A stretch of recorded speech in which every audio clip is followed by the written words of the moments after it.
दोस्तों, नमस्कार। आज हम बात करेंगे देश में होने वाले एक्सपोर्ट चीनी की। आपको पता है दोस्तों, एक्सपोर्ट के मामले में चीनी में ब्राज़ील पहले स्थान पर आ गया है, क्योंकि चीनी का एक्सपोर्ट भी बहुत ज़्यादा होता था। अगर उस लिहाज से देखा जाए तो चीनी के उत्पादन में भी और एक्सपोर्ट में भी भारत का पहला स्थान है। बट दुनिया के अन्य देशों में, जिसमें चीन हो गया, ब्राज़ील हो गया, ये देश WTO से कंप्लेन कर किए कि भारत अपने किसानों को सब्सिडी दे रहा है ताकि वो मार्केट में, यानी कि निर्यात करने में, जहाँ पे मान लीजिए चीनी 30 रुपये प्रति किलो बिकती थी, ब्राज़ील 26 रुपये किलो मान लीजिए दे रहा है, तो भारत ने अपने किसानों से कहा कि आप 20 रुपये में बेचिए, जो घाटा होगा वो हम देंगे।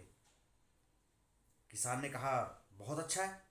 इसलिए किसान ने और कम में बेचना स्टार्ट कर दिया, क्योंकि उसके हुआ जो घाटा हो रहा था उसको किसान ने सब्सिडी के तौर पे उसकी भरपाई कर दी। किसान भी खुश। लेकिन इसका असर दूसरे देशों की अर्थव्यवस्था पे बहुत फर्क पड़ा। इसलिए उन्होंने, और ये लगभग 2014 से 19 तक चलता रहा, इसके बाद उन्होंने, यानी कि दूसरे देशों ने WTO वर्ल्ड ट्रेड ऑर्गेनाइजेशन में जाके कंप्लेन कर दी। तब वर्ल्ड ट्रेड ऑर्गेनाइजेशन ने कहा भारत से कि आप ऐसा नहीं कर सकते।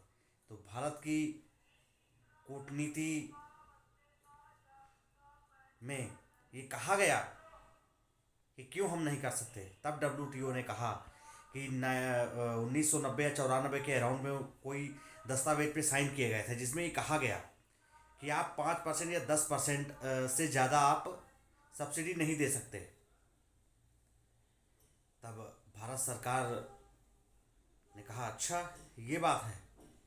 तब उन्होंने, WTO ने एक बैन तो नहीं कहेंगे, लेकिन इससे WTO के इस बयान से, जारी किए गए इस बयान से हमारे देश की, भारत की अर्थव्यवस्था या चीनी के एक्सपोर्ट में भी काफ़ी दिक्कत होगी।